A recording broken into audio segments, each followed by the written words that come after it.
तो किसी ने क्या खूब कहा है कि जुनून होना चाहिए कामयाबी के लिए, सोच तो हर इंसान लेता है।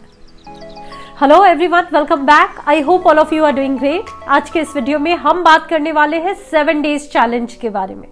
तो ये सुनकर आपको बहुत अजीब लग रहा होगा कि 7 डेज में हम अपनी लाइफ को कैसे बदलेंगे, लेकिन लेट मी टेल यू कि ये बिल्कुल भी अजीब नहीं है। हैबिट हर दिन से बनती है और अगर 7 दिन तक भी अगर आप इन चीजों को करोगे तो आप अपनी लाइफ में एक बहुत पॉजिटिव चेंज देखोगे और फिर वो डिसीजन आपकी होगी कि अगर आप उसे कंटिन्यू करते हो तो आप अपनी पूरी लाइफ को ही चेंज कर लोगे। तो ये बहुत मुश्किल भी नहीं है क्योंकि इसका रिजल्ट आपको विद इन अ वीक पता चल जाएगा। आप इन चीजों पे अगर सीरियसली काम करोगे तो विद इन अ वीक आपको समझ में आ जाएगा कि क्या पॉजिटिव चेंजेस आप अपने लाइफ पे देख रहे हो।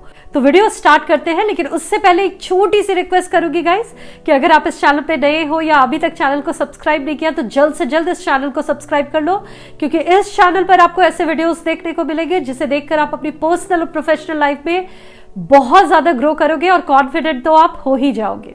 तो जब 7 डे चैलेंज की बात आती है ना, तो उसमें मैं सबसे पहले ये बोलूंगी कि सबसे पहले तो आप ढूंढ के निकालो कि आपको लाइफ में करना क्या है और उन चीजों के लिए स्टबर्न बन जाओ, जिद्दी बन जाओ कि आपको वो सक्सेस किसी भी हाल में चाहिए। तो ये पॉइंट थोड़ा डिटेल में होगा, लेकिन आप इसे समझो और अगर आप इसे समझ जाते हो तो आप अपनी लाइफ में बहुत सीरियस हो जाओगे। तो मैं आपको एक सिनेरियो देती हूँ। फॉर एग्जाम्पल, एक ट्रेन जा रही है, बहुत स्पीडली जा रही है और आप उसके ड्राइवर हो। अब आप उस ट्रेन को रोक नहीं सकते और आप पटरी पे देख रहे हो कि थोड़ी दूरी पे कुछ लोग बैठे हैं, वहां के वर्कर जो उस पटरी को ठीक कर रहे थे, और उसके बाद बैठ के वो वहां पे सैंडविच खा रहे हैं। 4-5 लोग हैं और वहां पे सैंडविच खा रहे हैं। आप उस ट्रेन को रोक नहीं सकते, तो आप क्या करोगे? आपके पास सिर्फ एक रास्ता है कि आप पटरी चेंज कर सकते हो। तो शायद आप ये सुनकर बोलोगे कि आप पटरी चेंज करोगे, आप अपनी लेन चेंज करोगे। अगर मैं वहां पे एक सिनेरियो दे दूं कि उस जिस लेन पे आप चेंज करोगे वहां पे भी एक ऐसा इंसान है जो उस रास्ते से जा रहा है, तो अगर आप लेन चेंज करोगे तो उसकी मौत हो सकती है। तो फिर आप ऐसे में क्या करोगे? तो आप में से बहुत सारे लोग शायद ये कहें कि फिर भी मैं उसी एक इंसान को मारूंगा, क्योंकि 5 इंसान की जान क्यों लेनी? यहाँ पे सिर्फ एक इंसान की डेथ हो रही है और यहाँ पे 5 इंसान की। ठीक है, ये अंडरस्टूड है, लेकिन उसके बाद मैं अगर कहूं कि जिस एक इंसान की जान आप लेने वाले हो, जो अकेला इंसान जान रहा है, वो आपके किसी फैमिली का या आपका कोई चहेता इंसान है, आपका बहुत क्लोज्ड वन है, अब आप क्या करोगे? तो आप में से बहुत सारे लोग शायद कह दें कि नहीं, फिर भी मैं उस एक इंसान को मारूंगा, लेकिन मुझे लगता है मेजॉरिटी ऑफ पीपल ये कहेंगे कि अगर वो मेरा अपना है तो मैं उसे नहीं मारूंगा, इन 5 लोगों को मारूंगा, जो कि अंडरस्टूड भी है। तो आप देख रहे हो कि कैसे सिचुएशन चेंज होने से पूरी सिनेरियो चेंज हो जाती है। यही कहती है ये थ्योरी, जिसका कोई भी सही आंसर नहीं है कि ये सही है या ये गलत है। ये फ्लिपा फुट की एक थ्योरी है जो 1967 में आई थिंक दी गई थी, और ये थ्योरी कहती है कि इसका कोई भी सही या गलत आंसर नहीं होता, लेकिन जब किसी एक चीज की अहमियत हमें पता चल जाती है ना, तो उसके लिए हम पूरी सिनेरियो चेंज कर देते हैं। यही होता है आपके रिलेशनशिप में भी, प्यार में भी, आपके सपनों में भी यही चीजें मायने रखती है, आपके ड्रीम्स गोल्स के लिए। हम कहते हैं कि हम सीरियस नहीं होते। क्यों नहीं सीरियस होते? क्योंकि हमें उसकी अहमियत पता नहीं है। जिस दिन आपको उन चीजों की अहमियत पता चल जाएगी, आपको पता चल जाएगा कि वो कितना आपके लिए इंपॉर्टेंट है, आप पूरी सिनेरियो को चेंज कर दोगे और उस चीजों की जिद भी अपने अंदर बना लोगे। तो ये बहुत इंपॉर्टेंट है कि जो भी आप लाइफ में करना चाहते हो, पहले उसकी इंपॉर्टेंस को समझो और उसके लिए एक जिद बनाओ, फिर वो काम करना आपके लिए बहुत आसान होगा। दूसरा पॉइंट है डिजिटल डिटॉक्स। तो थोड़ा टाइम आप ऐसा निकालो जिस समय आप ऐसे ऐसे सोशल मीडिया प्लेटफॉर्म से, अपने फोन से, इलेक्ट्रॉनिक डिवाइसेस से थोड़ा दूर रहो। इस वे में आप देखोगे कि आप बहुत हद तक अपना टाइम भी बचा पा रहे हो और मेंटल पीस को भी मेंटेन कर पा रहे हो। दूसरी बात मैं ये भी कहूंगी कि आप इस चीजों को समझते हो या नहीं, आई डोंट नो, लेकिन जिस वे में हम देखते हैं ना कि ये सोशल मीडिया डिस्ट्रैक्शन है, ये हो सकता है कि आपके लिए डिस्ट्रैक्शन हो, लेकिन वही किसी दूसरे इंसान के लिए ये एक ऐसा सोर्स है जिससे वो बहुत सारी चीजें सीख सकता है, फ्री में सीख सकता है और अपनी लाइफ को टोटली चेंज कर सकता है। हो सकता है कि आप ऐसे प्लेटफॉर्म पे जाकर ऐसे लोगों को सब्सक्राइब करके रखे हो जिससे देखकर आप नेगेटिव होते हो, ड्रेन होती है आपकी एनर्जी और कुछ भी पॉजिटिव चेंज नहीं आता। लेकिन वही किसी दूसरे इंसान ने ऐसे लोगों को फॉलो, ऐसे लोगों को सब्सक्राइब करके रखा है जिसे देखकर वो और चार्ज्ड अप हो जाता है। और एनर्जी उसमें आ जाती है, वो बहुत कुछ सीखता है और उसकी वजह से अपनी लाइफ को और बेहतर बनाता है। तो इस डिफरेंस को समझो और इस वे में आप बहुत हद तक अपनी लाइफ को सही ट्रैक पे रख पाओगे। क्योंकि अगर मैं आपको बोल दूं कि बिल्कुल इन चीजों से दूर हट जाओ तो ये पॉसिबल नहीं है, क्योंकि ये हमारी लाइफ का एक पार्ट बन गया है। लेकिन थोड़ा डिस्टेंस बनाना, और अगर आप वहां जा भी रहे हो तो अच्छी चीजों को देखो ताकि कुछ सीखो। हाँ, आप एंटरटेनमेंट के लिए भी थोड़ा कुछ देख सकते हो, लेकिन मेजॉरिटी ऑफ टाइम आप अपने बेटरमेंट के लिए लगाओ। और फिर ये चीजें आपके लिए बिल्कुल भी डिस्ट्रैक्शन नहीं है, बल्कि इसकी वजह से आप लाइफ में और आगे बढ़ोगे। नेक्स्ट पॉइंट है स्टार्ट राइट नाउ। तो आपको किसी परफेक्ट टाइम का, परफेक्ट पर्सन का या फेवरेबल सिचुएशन का वेट नहीं करना।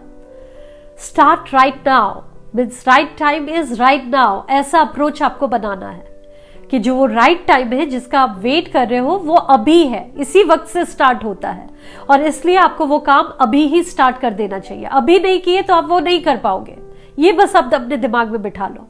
और देखो, किसी भी काम को करने का ना दो तरीका होता है। अपने एक पुराने वीडियो में भी मैंने कहा है, एक होता है बॉटम अप एटीट्यूड, जिसमें आप कुछ चीजों को सीखते चले जाते हो, वन बाय वन आप स्टेप बाय स्टेप सीखते हो, और इस वे में सीखते सीखते आप आगे बढ़ते हो। और एक तरीका ये भी होता है कि टॉप डाउन अप्रोच, जिसमें आपको बहुत कुछ पता नहीं लेकिन कुछ चीजों की नॉलेज है और उसे लेकर आप उस काम को स्टार्ट कर देते हो। उस प्रोसेस में जैसे जैसे आप नीचे आते हो आप बहुत सारी चीजें सीखते हो। फॉर एग्जाम्पल, आपको इंग्लिश बोलना नहीं आता, आप चाहते हो कि आप एक अच्छी इंग्लिश बोलो, तो एक तरीका है कि आप हर चीज सीखो, जो बॉटम अप अप्रोच मैंने बोला, और जब परफेक्ट हो जाओ तब स्टार्ट करो। एक दूसरा तरीका यह भी है कि आप जहां जितना पता है उससे ही स्टार्ट कर दो। उस प्रोसेस में जब आप आओगे तो आपको पता चलेगा कि शायद आप ग्रामेटिकली कुछ मिस्टेक कर रहे हो, तो वो चीजें जब आपको समझ में आएगी तो आप उसे ठीक करोगे। फिर थोड़ा और बढ़ोगे उसे सुधार के, तो आपको लगेगा शायद आपकी प्रोनाउंसिएशन पे आपको काम करना चाहिए, तो आप उसे ठीक करोगे, और ठीक करते करते फिर आप परफेक्ट हो जाओगे। तो ये दो एटीट्यूड है, आप देखो कि कहाँ पे कौन सा अप्रोच लगाओगे, लेकिन दोनों वे में आप लाइफ में आगे बढ़ सकते हो। ये मैंने जो YouTube स्टार्ट किया, मैं भी एक्सपर्ट नहीं थी, अभी भी एक्सपर्ट नहीं हूं, लेकिन मैंने इसी वे में कुछ चीजें पता थी और मैंने स्टार्ट कर दिया। उस प्रोसेस में मैंने बहुत कुछ सीखा, ये कॉन्फिडेंस, ये कम्युनिकेशन, ये बहुत सारी चीजें उस प्रोसेस में आई। तो मैंने भी समहाउ वो टॉप डाउन अप्रोच को चूज किया है, और आपको भी बहुत बार लाइफ में ऐसा करना पड़ेगा। तो ये आप माइंडसेट में रखो और फिर देखो कि आप लाइफ में कैसे आगे बढ़ते हो। नेक्स्ट पॉइंट में बोलूंगी कि अपने टाइम मैनेजमेंट पे ध्यान दो। टाइम मैनेजमेंट या प्रायोरिटी मैनेजमेंट पे ध्यान दो। तो हम दिन को जब प्लान नहीं करते ना, तो हमारा दिन वेस्ट हो जाता है। आप ये देख पाओगे, जिस दिन आपके पास कुछ काम होगा आप प्रोडक्टिव फील करोगे, आप अच्छा फील करोगे। और अगर कोई काम मत दो आप खुद को, ऐसे कुछ प्लान मत करो, तो पूरा दिन वेस्ट भी आप कर देते हो। बस जो नॉर्मल काम है वो करते हो, लेकिन कुछ अच्छा नहीं कर पाते जो आपने सोच के रखा है। तो दिन के स्टार्टिंग में एक प्लान बना लो। और मैं कहती हूँ कि अगर आपकी लाइफ अभी तक बिल्कुल अस्त व्यस्त है, आप में थोड़ी भी सीरियसनेस नहीं थी, और इस 7 डेज चैलेंज को लेकर आप लाइफ में आगे बढ़ना चाहते हो, तो आप एक गोल बनाओ हर दिन की स्टार्टिंग में। लेकिन मेक श्योर कि बहुत सारी चीजें उसमें मत लिखो, 2-3 चीजें ही आप उसमें लिखो। जैसे फॉर एग्जाम्पल, आपकी अगर हेल्थ भी पूरी तरह से खराब है, आपको लगता है फाइनेंशियली भी आपको ग्रो करना है, और आपके लाइफ में अच्छे रिलेशनशिप नहीं है, लोग तो बहुत है लेकिन ऐसा कोई इंसान नहीं है जो आपको अच्छे से समझे, तो आपको वैसे क्वालिटी रिलेशनशिप चाहिए। तो ये सारी चीजों को अगर आप ठीक करने लग जाओगे ना, तो एक भी नहीं कर पाओगे। तो कोई भी 1 या 2 एरिया लो और उससे 1-2 टास्क लो और उस पे काम करो। फिर जब आप उसे ठीक कर लोगे तो बाकी चीजों पे काम करना है ना। और साथ ही साथ आप ये भी ध्यान दो कि आपका कौन सा प्रोडक्टिव आवर है। जैसे बहुत सारे लोग बोलते हैं कि सबसे इंपॉर्टेंट काम को दिन की शुरुआत में कर लो, लेकिन मैं आपको ये कहूंगी कि हर इंसान का प्रोडक्टिव आवर अलग होता है। जिस कामों में ज्यादा फोकस की जरूरत है, आपको उसे उसी समय करना चाहिए जिस समय आप बहुत प्रोडक्टिव फील करते हो। जैसे कोई इंसान हो सकता है कि बहुत सुबह में अपने काम को करना पसंद करता है, जैसे ये मेरे साथ होता है, लेकिन मैंने बहुत सारे लोगों को ऐसा भी देखा है वो सारा काम फिनिश करके रात में अपने इंपॉर्टेंट काम को करना पसंद करते हैं। तो आप ढूंढो कि आपका प्रोडक्टिव आवर कौन सा है और उस समय अपना मोस्ट अर्जेंट और मोस्ट इंपॉर्टेंट काम करो, ताकि आप उसमें पूरा फोकस दे पाओ अपना और उसे अच्छे से कर पाओ। है बिलीव इन योर ड्रीम। तो जो सपने आपने देखे हैं, जो चीजें करना है, आपको उस पर बिलीव भी करो। और मैं तो कहती हूँ कि वो काम नहीं होगा ये ऑप्शन ही हटा दो। आप ये इमेजिन कर लो कि आप उस काम में सक्सेसफुल हो गए हो। और आप ऐसा हर दिन सोचो और देखना, by the end of 1 week आप देखोगे कि वो काम आप बहुत हद तक कर भी लिए हो।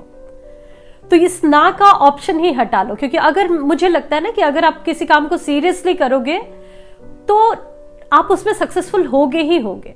हाँ, अगर आप उसमें एफर्ट नहीं दे रहे हो फिर ये ना वाली बात आती है। तो ना का ऑप्शन हटा दो और ये पॉजिटिव रखो खुद को, रखो कि जिन चीजों में आप एफर्ट दे रहे हो ना, आप उसमें सक्सेसफुल होगे। नेक्स्ट है फिक्स योर एनवायरनमेंट।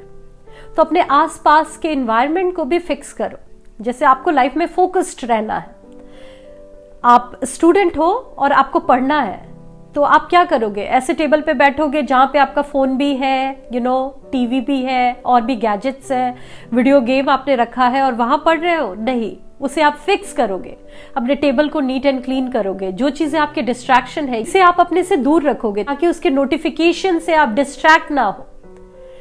दूसरा एग्जाम्पल, अगर आपको हेल्दी रहना है, आप हेल्दी रहना चाहते हो, आपका वेट बहुत बढ़ गया, तो अपने घर में ऐसी चीजें ही नहीं रखोगे अनहेल्दी जो आप खा सको, है ना। बहुत बार होता है कि हम ऐसे चिप्स और भी बहुत सारे स्वीट चीजें घर में रखते हैं, तो जब भी हमारी क्रेविंग होती है हम वैसी ही चीजों को खाते हैं। तो जब आप ऐसी चीजें रखोगे ही नहीं तो आपके पास सिर्फ हेल्दी ऑप्शंस रह जाएंगे।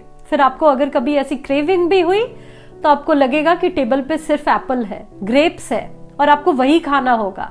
तो फिर आप वही खाओगे और इसकी वजह से आप अपनी हेल्थ को सही रख पाओगे। तो जो आपको करना है ना, उससे रिलेटेड अपने एनवायरनमेंट को फिक्स कर लो, उस तरह से डिजाइन कर लो कि डिस्ट्रैक्शन की कोई बात ही ना हो, और अगर हो भी तो वो बेयर मिनिमम हो, जिससे कोई ज्यादा फर्क ना पड़े। और नेक्स्ट है एक्सरसाइज। तो ये भी बहुत इंपॉर्टेंट है, और इस एक एक्सरसाइज से कैसे आप अपने लाइफ में बहुत सारी पॉजिटिविटी लाओगे, कैसे अपनी पूरी लाइफ को आप चेंज कर लोगे, वो मैं आपको अभी बताती हूँ। तो हर दिन अगर आप 10-15 मिनट 20 मिनट भी एक्सरसाइज करते हो, जिम में जाते हो या ऐसे भी बाहर कहीं भी एक्सरसाइज करते हो, तो इससे क्या क्या पॉजिटिव चेंजेस होंगे आप सुन लो। फर्स्ट, जब आप एक्सरसाइज करोगे, एक दिन एक्सरसाइज किए, दूसरे दिन किए, तीसरे दिन किए, आपके अंदर एक होप आ जाएगी। आप बार बार मिरर में खुद को देखोगे कि आपका वेट लूज हुआ, आप उस एक्सरसाइज की वजह से आपके चेहरे पे ग्लो आ रही है या नहीं आ रही है। जब आप ये देखोगे और आपको थोड़ा भी चेंज दिखेगा तो आप इसके लिए सीरियस हो जाओगे। फिर आप क्या सोचोगे कि एक्सरसाइज करने में इतना एफर्ट लगता है, इतनी एनर्जी लगती है, तो अब मैं अनहेल्दी नहीं खाऊंगा। तो जो आप ऐसे ही रैंडमली कुछ भी खा लेते थे, अब आप सीरियस हो जाओगे, क्योंकि आपको पता रहेगा कि इतने तले भुने चीजें मैं अगर खाऊंगा तो इतना एफर्ट देना होगा मुझे, इतना ज्यादा एक्सरसाइज करना होगा उस फैट को बर्न करने के लिए। तो अब आप कॉन्शियसली या सबकॉन्शियसली हेल्दी खाना शुरू कर दोगे, अनहेल्दी चीजों को अवॉइड करोगे। तो एक्सरसाइज से आपने एक हेल्दी ईटिंग पे खुद को ले आया, ऑटोमेटिकली ले आया। अब जब आप एक्सरसाइज कर रहे हो, अच्छा खा रहे हो, इसकी वजह से आप देखोगे कि आपके लाइफ में पॉजिटिविटी आएगी, आप रिलैक्स फील करोगे और आप अच्छी नींद भी लोगे, आराम से सो पाओगे।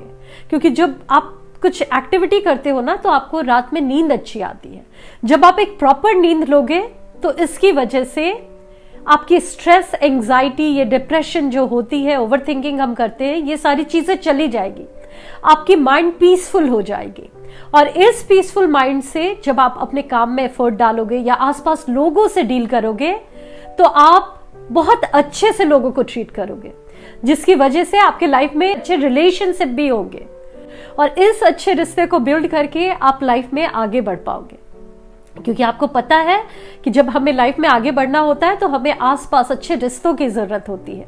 तो एक एक्सरसाइज करना आपको हेल्दी ईटिंग पे भी ले आता है, आपकी स्लीपिंग पैटर्न भी अच्छा कर देता है, आपके बिहेवियर, आपके मूड, आपके रिश्तों को भी अच्छा कर देता है। तो ये कितना बेनिफिशियल है और कैसे आपकी पूरी लाइफ को ये एक पॉजिटिव डायरेक्शन में ले जाता है, ये आप इस एग्जाम्पल से समझ पा रहे होंगे।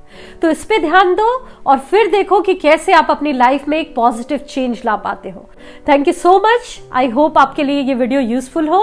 मुझे कमेंट में लिखो कि आप ये चैलेंज एक्सेप्ट करने के लिए रेडी हो या नहीं, और मिलती हूँ आप सभी से नेक्स्ट वीडियो में। तब तक के लिए bye bye and take care.